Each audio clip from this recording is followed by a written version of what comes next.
Morning, let's start. So today we'll study some aspects of hash function and something that's called MAC. This MAC is nothing but message authentication code. Okay, because we have seen that hashes in general is one way. It provides a one way property, right? So we'll see how MAC can. With MAC, we can make sure that actually message is coming from intended source. Okay, some kind of authentication we can do, but nevertheless let's go through the presentation, and feel free to ask me question whenever you have. Okay,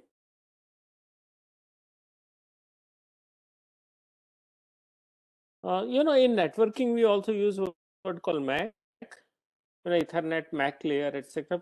This is not the MAC. This is only uh, this term is means a message authentication code, right? So we'll look at what it is. References are here, and please go through some of these at least. Most of the stuff have been taken from Berkeley's course. So they have the very nice website, and they have a lot of material. They have also written a book. Okay, so textbook is available. Read the textbook; it's very good. I mean, very concise and nicely written textbook. Not much material, but very clear and precise. Okay, so I've used this textbook and also along with their PPT. So this is the main source, as you must have noticed by now. And then of course I am using this book as well.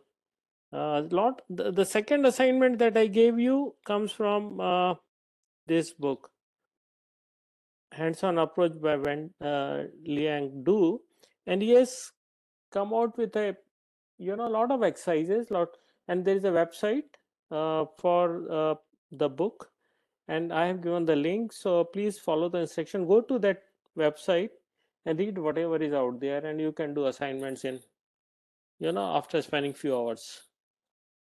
Okay, please go through this last book. This book is usually not available in library. Uh, you know, uh, of course, I will request librarian to buy a few copies of this book. But it's I guess it should be available somewhere online in I think with one Kindle or some other place, Amazon, I guess. I could get a hard copy of this book sometime back.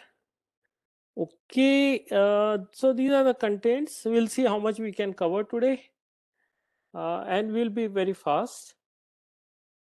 However, please feel free to ask me questions.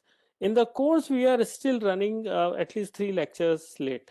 Okay, so it means that at this pace, if I go, then I will not be able to cover some important topics. So I will request you to let me know at least 3 hours, 3 slots, or maybe one day I can take a lecture for 1.5 hours, sometimes in the evening, so I can cover up for the topics, which we should have covered by now. Okay, so last class we have gone through hash functions, right? We understood what hash functions are.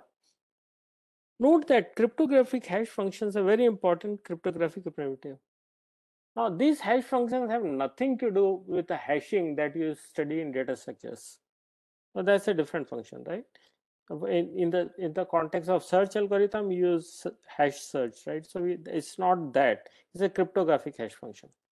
Okay, and these are very, very important because they have a lot of utility of the hash function. For example, in passwords are hashed in password file. You would have done the exercise, right? So passwords are not encrypted. There's a difference between hashing and encryption that we studied in last lecture. Okay, the hash is nothing but digest of a message. It's a short and fixed length byte string. Okay, we can call it also fingerprint of a message. Now, when we encrypt a file, the encrypted file size is the same as the file's original file size, right? While this is a compression function, right? Whatever be size of input, output is always of fixed length, right?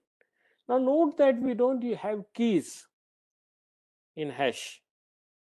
Okay, and they are used heavily like in digital signatures, which we'll study later, max that we'll study today, storing of password we have already seen, and key derivation. How to generate keys, right? We'll look at uh, Mac today. This you have seen, this you'll study later. So this was a concept. What is the length of input? Okay, of course we may have to pad it and then give it as an input to hash function, and hash gives you a fixed output of certain length, okay, which is fixed length. Now note that this compression function or hash function is designed in such a way that even if there is a single bit change in input, the output changes are unpredictable. There are too many changes, right? Almost half the bits in the output gets changed, right? So there's the beauty of the hash function. Okay, these properties we have seen in the last class.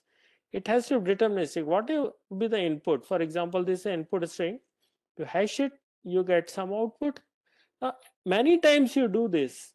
First time you hash it, you get this output. Second time again you do this, hash it, you get the same output, right? So it's a deterministic. Efficiency, it means that it should take just few nanoseconds to compute, or microsecond at best, right?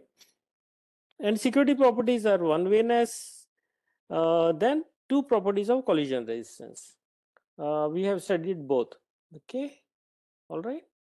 And then important thing, unpredictability, that even if there is single bit change, it should impact the many bits of the output, right? Okay, all right. And these are the hash functions. You can look at these at detail. Something that we are using is hash 1 and hash 2. MD5 is broken in some sense, right? But still, we are using it somewhere or other. Okay, many applications use MD5. You know, when you, for example, you download a file and you will find one exercise related to that. When you have downloaded a Kali Linux image, along with that, they have also given hashed string or hash output of that file, right? So when you un so basically when you download it, then that downloaded file, of course, you will have to unzip it, or sometimes you may not have to unzip it. The file for that file, you'll have to do image file or whatever. You will have to calculate hash value, and this hash value that you calculate on a laptop has to match with the hash value that's published in website. Then you are sure that you have got the web file from right source. Okay, and there's no man in the middle attack.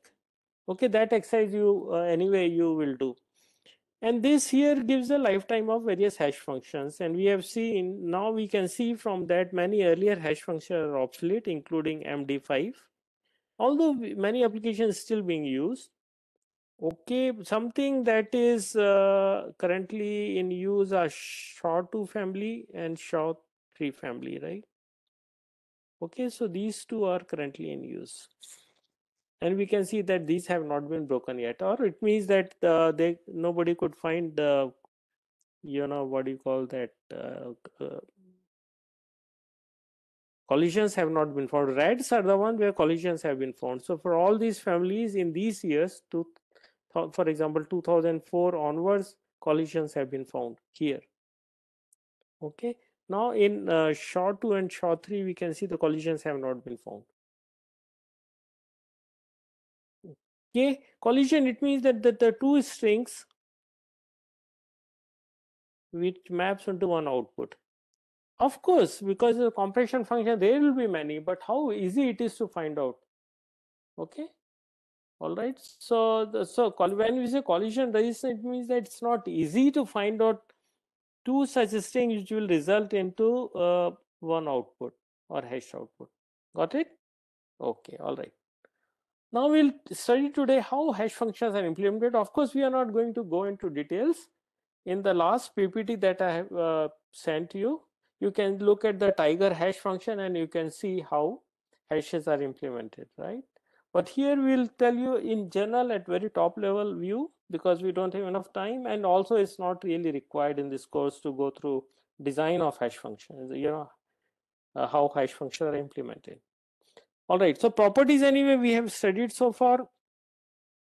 So we have seen is a one-way function.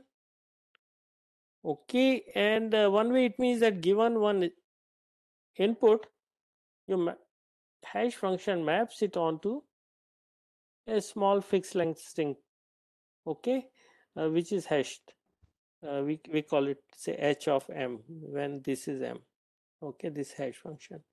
Okay, given this tag or hash function, hash output we cannot get from this m. So that's important property. That's the reason it's a one-way function.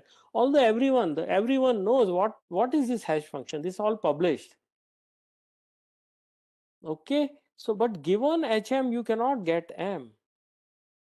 That's a beauty, right? So if you have to find really what is the value of m, you'll have to all exhaustive calculations, right? If this is let's assume this m is of 1000 bits,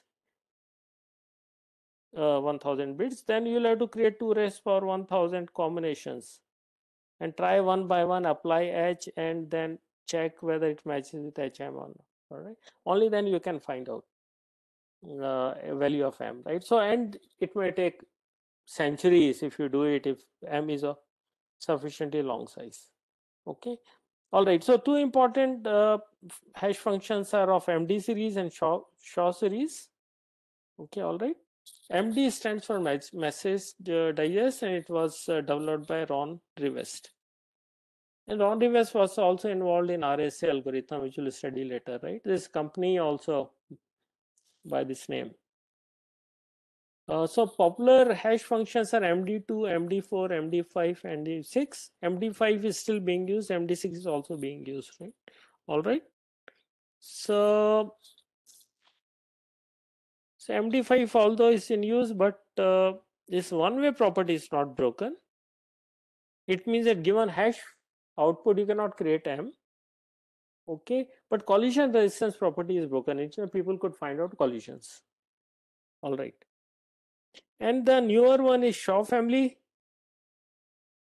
And as we discussed earlier, SHA-2 and SHA-3 are in use. Okay. Now, how do we create hash function then? Okay. Now we say that message could be of any length, input, right? So assuming that this is M, we can break this into blocks, say M1, M2, or strings. And last one will not be multiple of whatever is required to be M, because it's of fixed size, say 512 bits or something like that. Last we will have to pad with certain bit patterns, right? Okay, now, all right, so now take the first block of the original message, and then give this as input and take IV.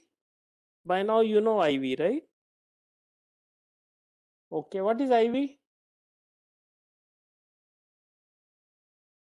Anyone? Initialization vector. Yeah, initialization vector is a random string, randomly generated string, right? Random value. Only thing is shouldn't repeat.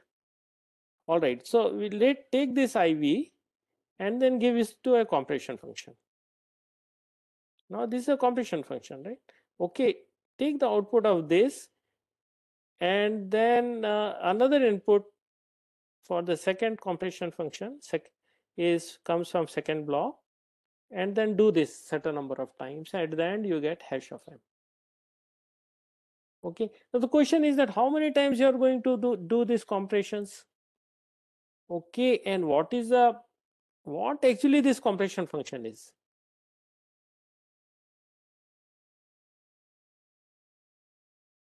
That depends on the implementation, right? For each one of these algorithm, this is known, right? This whole algorithm of compression is known. Okay, so we are not going to go into discussion of that, but remember just one thing, that it's nothing but original message has to be split into number of blocks. Okay, and then take input as an input of compression function first block, and then use IV output of that. Okay, give as an input to second compression function, and then take the second block as also as an input, then output of that will be used in third stage, and so on, right? All right, so this simple design. So this we have already seen. Okay, all right, so each block from and input from previous block is fed to compression function. So this we have seen. The input to any stage is one input is that comes from previous compression function, the second comes from corresponding block. Okay, all right, so this is how we get the output. Now this was in general design, right? So now for Shaw 1 we can see that this compression function, this each compression function, for example here, now we are using here the common compression function. Okay, and so now this compression function for each block of data, so each block of data let's assume is of 512 bits, like each block here. Okay, now take this one and do this compression. Okay, 80 rounds. Okay, this function the compression which is divided into 4. Okay, all right, so basically what we are doing is that we are doing, basically there are 4 stages in this one compression function. You would have seen, you know, this concept of stages when we studied the design of encryption function, right? Okay, so now do this 80 times. Okay, and then what you can do is that take the output of that and then uh, take another block and do the same thing. Okay, all right, and then output of the last 80th round for example comes in, and the second 512 block comes here, and then keep doing this and so on, and so at the end last stage you take the output. Okay, so repeat, I'm sorry, I just said something. Take the first block, so that if there are n number of blocks, many blocks, take the first block. Okay, give it input to compression function. Okay, you do this for 80 rounds.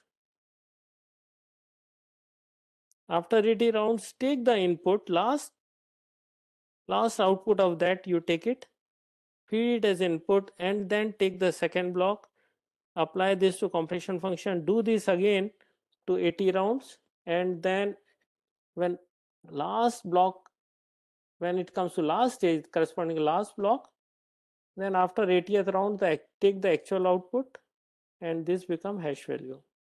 Okay, all right, it's simple, it's very simple, basically it's shown in different way.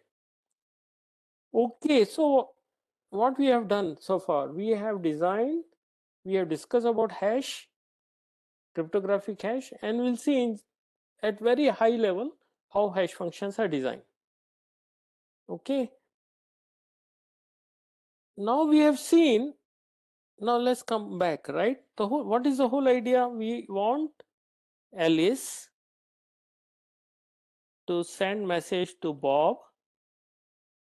okay, over insecure channel,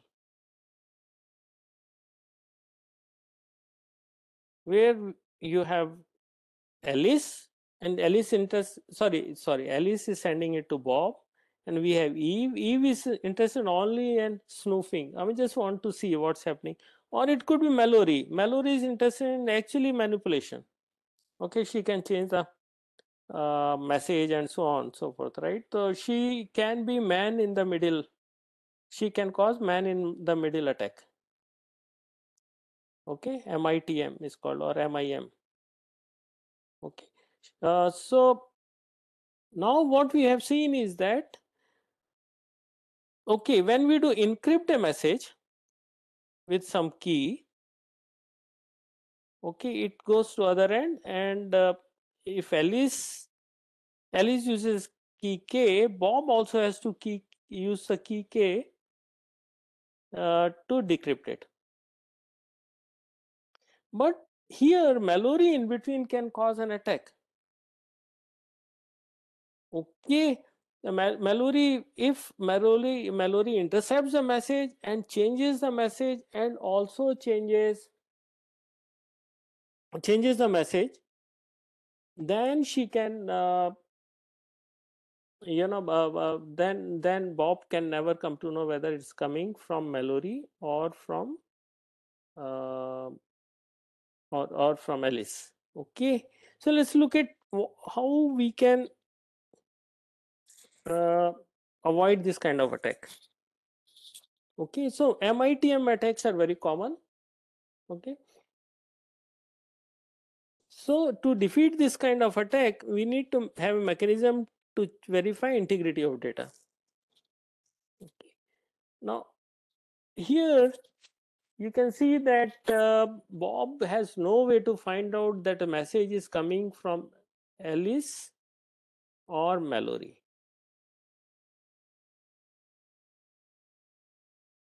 Okay, so see, it is something like this. Alice sends a message M in encrypted form, and in between Mallory intercepts it. Okay, and just she changes few bits of that and makes it em dash or something. Okay, when Bob receives it, Bob doesn't know that it has come from Alice or Mallory. He will simply apply decryption. Okay, D of E of M dash and get something which may be garbage, right? So now Bob is not sure the message has come from Alice. Okay, and this is called man on the middle attack. Now how can we do this? How can we avoid this? Okay, so what now Alice can do is that she can attach a small short piece of information called tag. Okay, and receiver can use the tag to detect if message was tampered or not. Okay, so along with let's assume Alice is sending message M, she attaches to this a tag T. Now note that here our interest is in integrity. We are not worried right now about confidential. We will come to the confidential later. Alice sends this message. Okay, and Bob receives this message. Let's assume it is M dash and T dash. Okay. Okay, now Bob looks at M dash and calculates the value of tag and verifies this calculate tag with the tag he has received, and both verify, then knows that this M dash has to be M. Okay, it has come from Alice. Now how does it work? It has to work if this T has to has to be unique based on something. Now it cannot be MAC, it cannot be simple hash of M. T cannot be hash of M, because even in between, if Mallory receives it, she can also create hash of M. Okay, so it means that now we have to use some kind of key. All right. Okay, all right.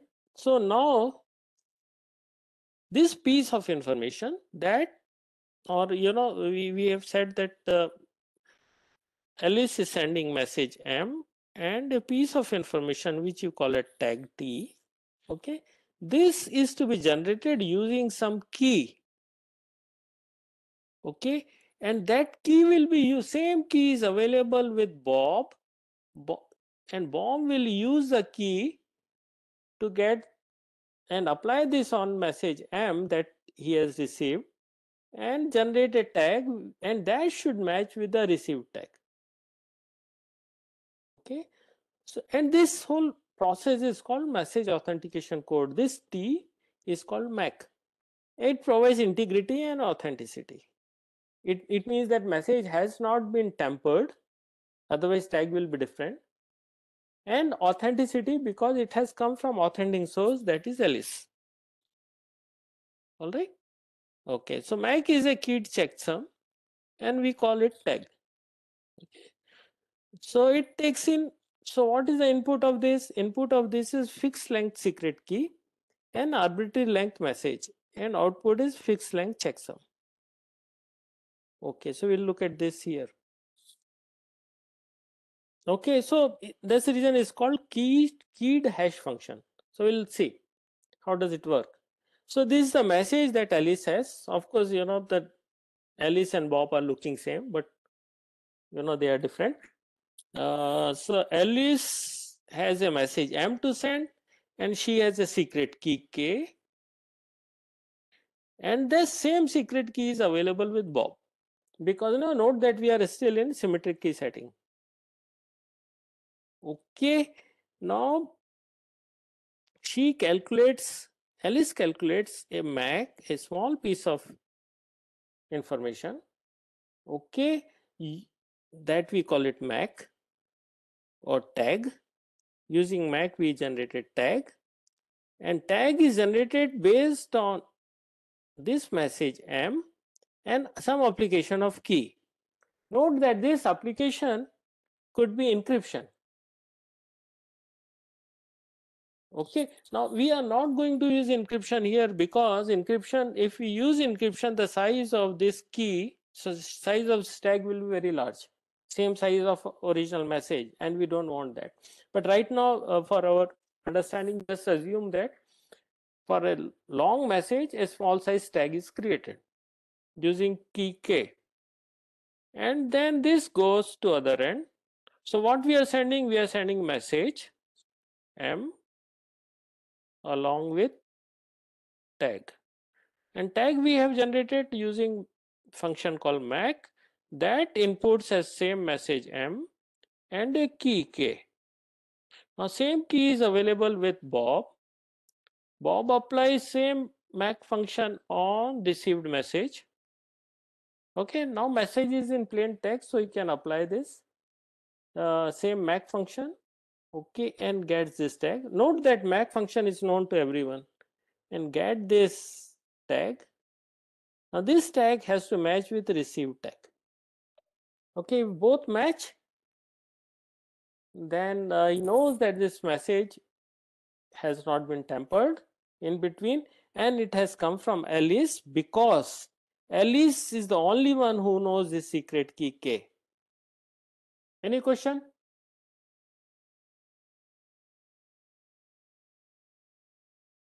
All right, let's go ahead. So let's look at the other way. This is a message M that Alice wants to send to Bob. She has a secret key K, and the same secret key is available with Bob. Okay, and she uses this key as an input, and message is another input. So, and then using this MAC function, she generates T, tag T. Now she sends to Bob both message and tag. Now Bob receives this message and then uses the same MAC function, applies this key and get T dash, and if the T dash matches with the incoming T, then he says yeah, everything is okay and accepts it. If it's not match, there's no match, and says that something is wrong. All right, so this is simple. So Alice sends what? M, message M and T, this one. M and T both she sends, both goes to other end, M and T.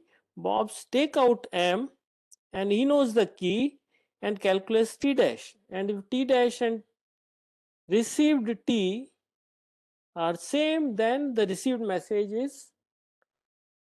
is authentic. It has not been corrupted.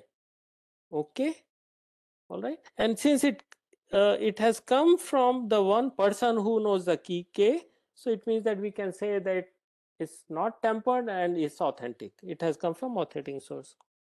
All right. So now we have checked two things: authenticity and integrity, both. All right. So all right. So this is the description. I will not go through it. Okay. Now, if Mallory, how can Mallory now manipulate this? Now let's assume that Mallory receives. Now M is visible to Mallory and T is also visible to Mallory. Okay. Now can Mallory create M dash and corresponding T or T dash?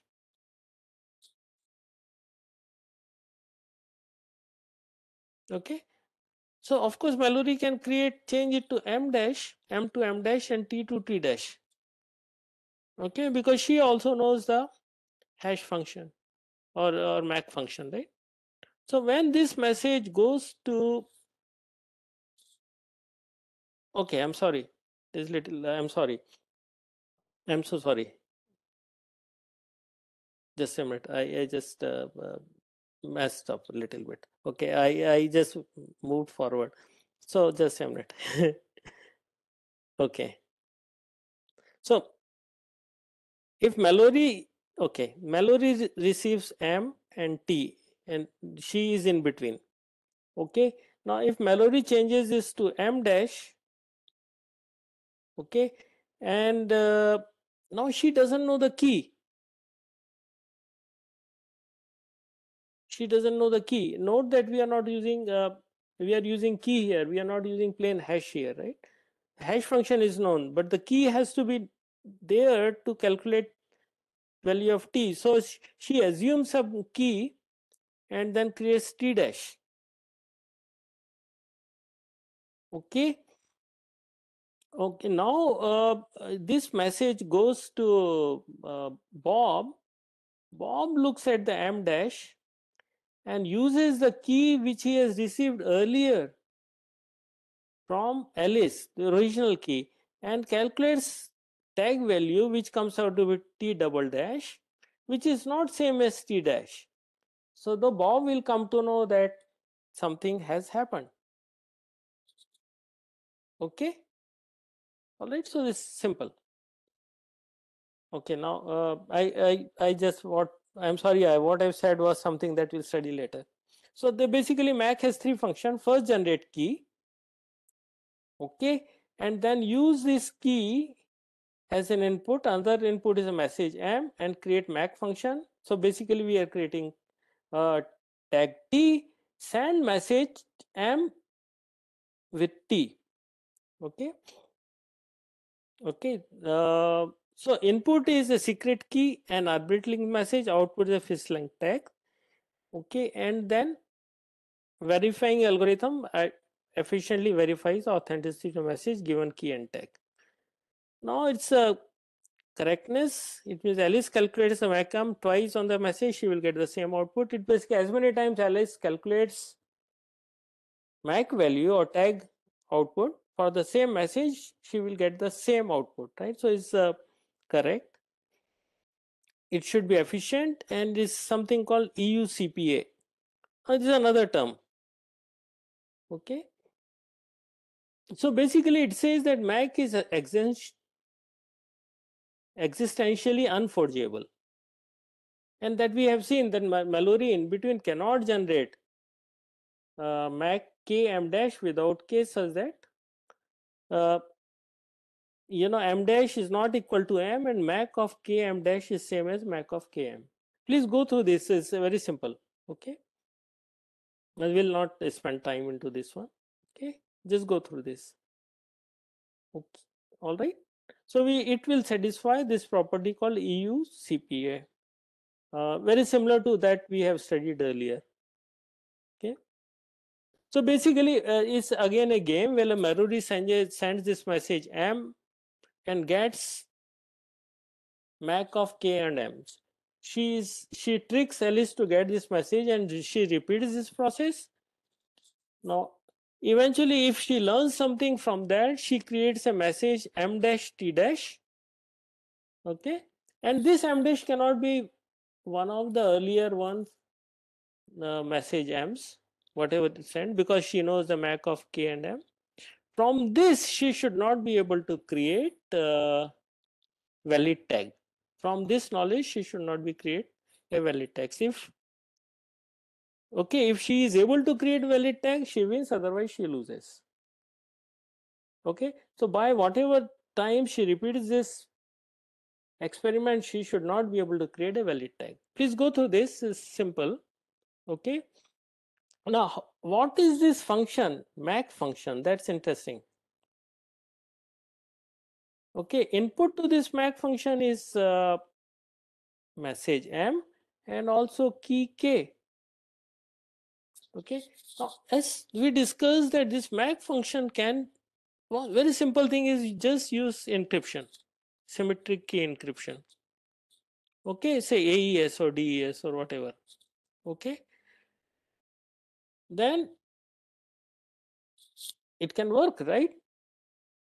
The MAC function anyway is known, so but the key is secret. Okay, so now we can use this encryption, and then it means that for message m, use AES with some key k and message m, and then create a tag. Send this tag to Bob, and Bob knows the key, and when he receives m, he applies the same algorithm and generates another tag t dash, and then if t dash matches with receives t, then everything is okay. So this is okay, this works, right? But the whole process is complex, and this t will be very long, as we have seen, right? Okay, instead of that, because we have to generate tag, and tag is always smaller, okay, so we can, instead of using encryption, we can use hashing.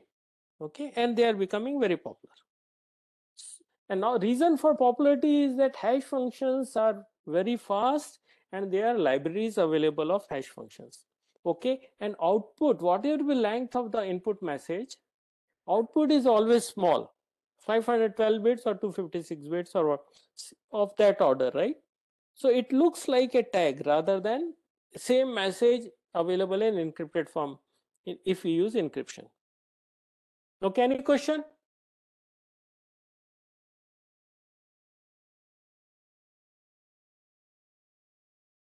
Okay, all right. So these are the motivation for using MAC. So there are two mechanisms available. Actually, many schemes are available. Two well-known are called NMAC and HMAC. Okay. Now NMAC you will study by yourself. HMAC will cover in the class because more popular. Both are similar. Okay, and it's available in this book if you want to read. So you do the self-reading. Basically, what we are going to do is that we are, note that we are generating keys, but keys are not going to use for encryption, but we'll use this as part of data somehow. Okay, and we'll see how. Okay, now in this method, in NMAC method, we generate two keys, K1 and K2. Okay, and these are of size n bits, and where is n is length of hash output. Okay, and now use this function nmac k1 k2, use two keys that we have generated with m, and then generate a tag. All right, so output is, now what is the output here? Okay, output is h hash function, and let's assume we are using AES.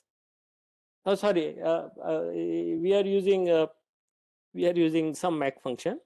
Okay. Okay, so we use in the hash, we are using k1 concatenated with hash of K2 and M. Okay, so take K2, this is of n bits, concatenate it with message M, okay, and do hash of this, and you'll get a string of some size after hashing, say 128 bits or 256 bits. Again concatenate it with the K1 and again hash this, and finally you will get a string of say 256 bits, which is hash output or tag. Okay, so it's very simple. So okay, so basically what you do, okay, repeat, you get generate two keys K1 and K2, okay, and then the take key K2 and K2, there is a key K2, and concatenate it with message M, hash this, and you get a string of hash output size, say n bits, which is could be 256. Okay, and then what is the next step? Okay, and then you concatenate with key K1, okay, and then again hash this, and you get the output. This is the tag. Send this with message M. So what you are sending to Bob is message M along with a tag, and tag you have generated in this way. All right, so this is the method. Of course you will have to read it by yourself. I'm just giving you in brief. Okay, now only issue here is that we have to generate two keys. All right, so now we can we improve on that and say that we use only one key. Okay, so basically we use one key, and from this we generate two keys internally, and these two keys have to be different, that's all. So nmac becomes hmac. Okay, now this is the most popular hash mac algorithm. A mac algorithm called hmac is proven to be secure. So idea is that we have to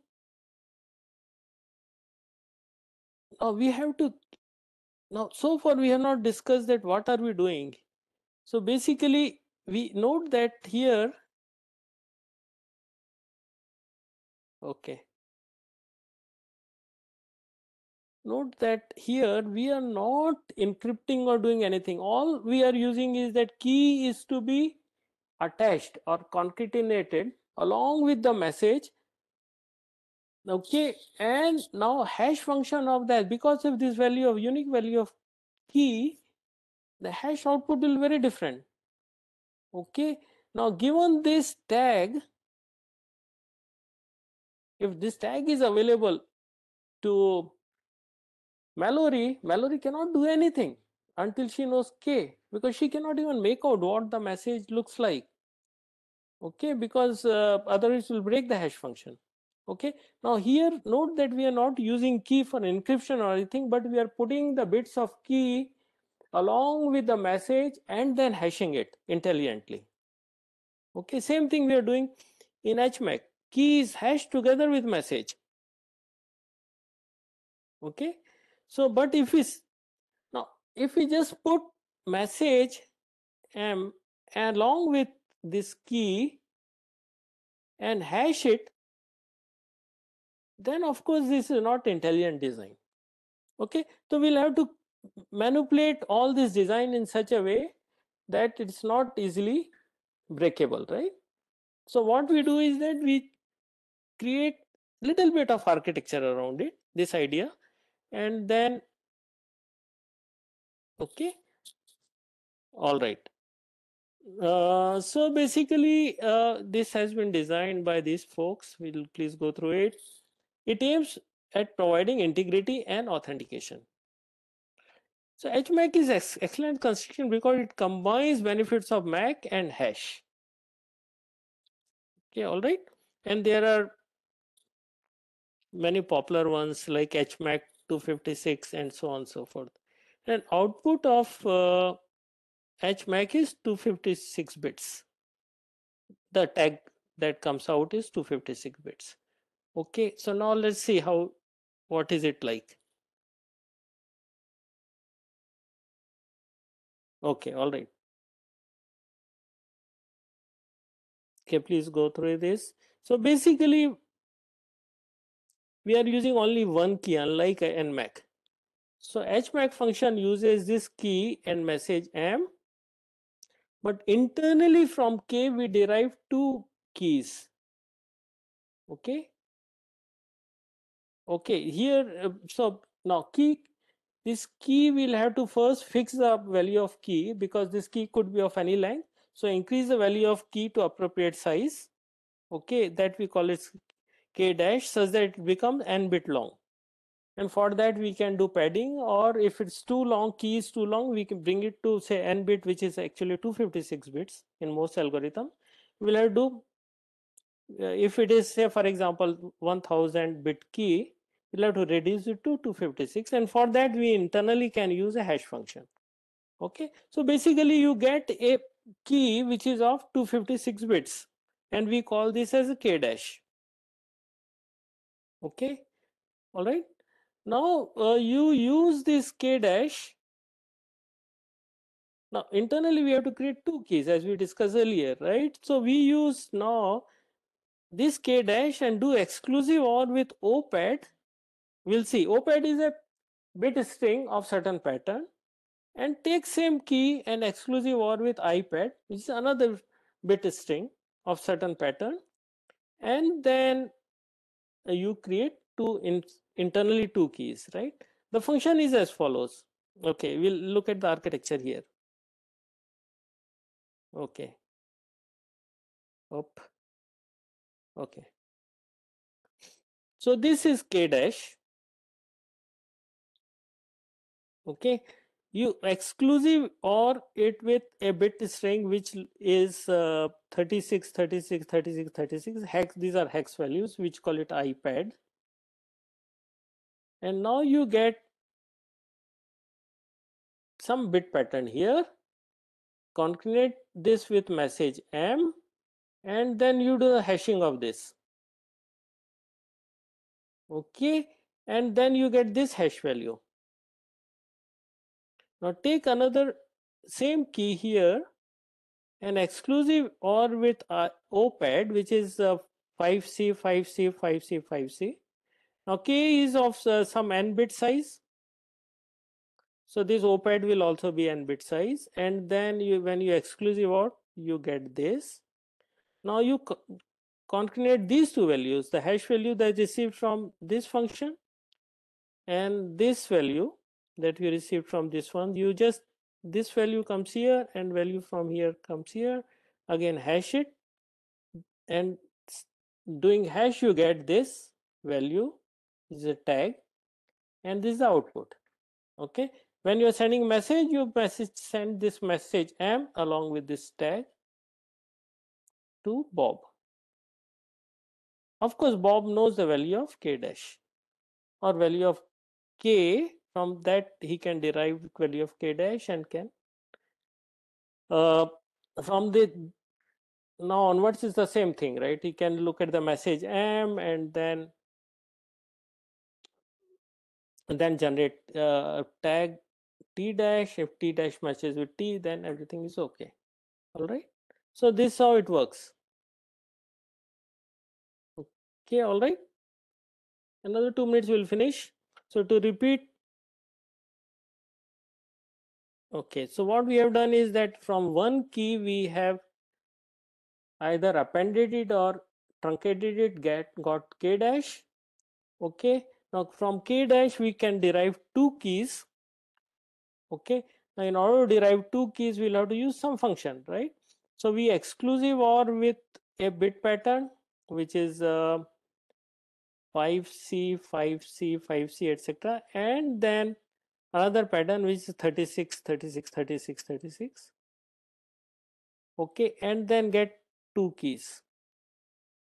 Okay, uh, say I will not use. Okay, K1, K2 we can use.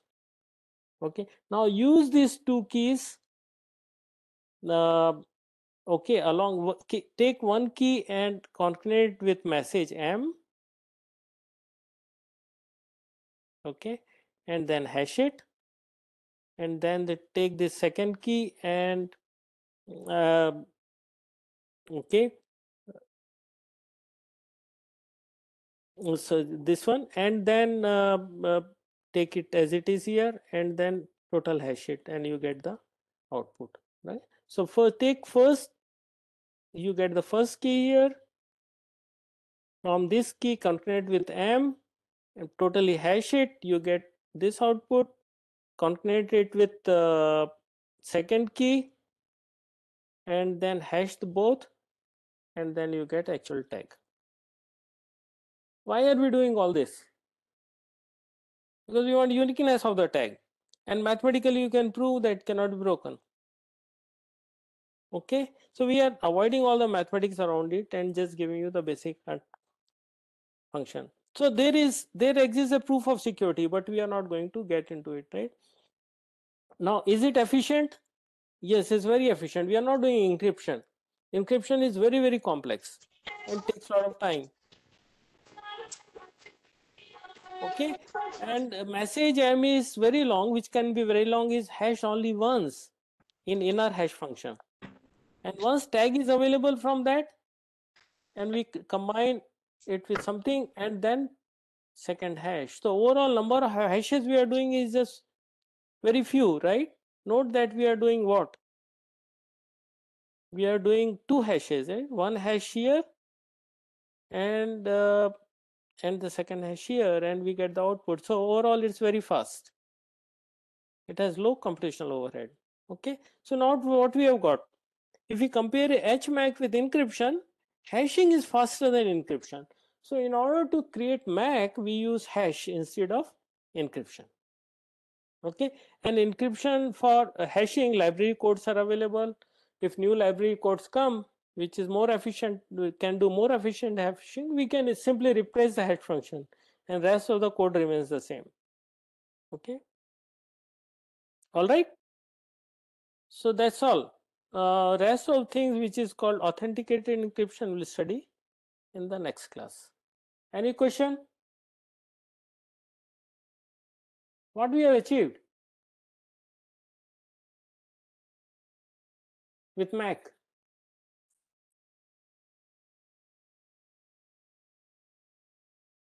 With MAC we have achieved what? That our Integrity. message and authentication.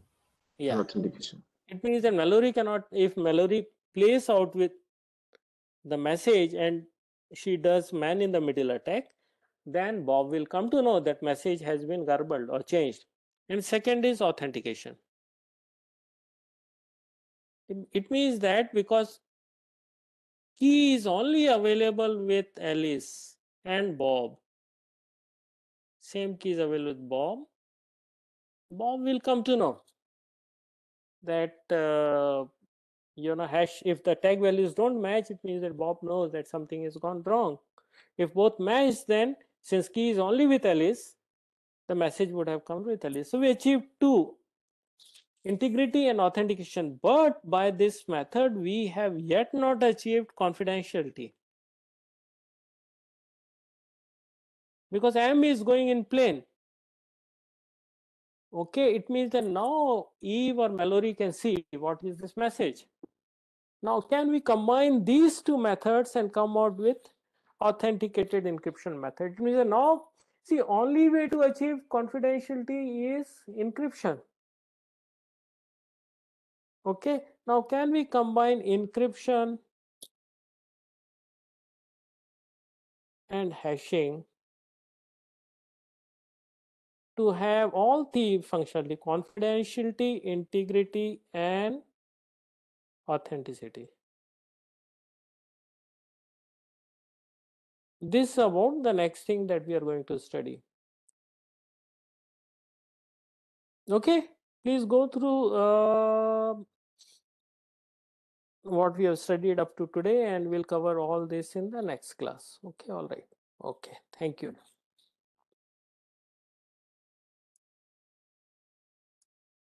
Sir.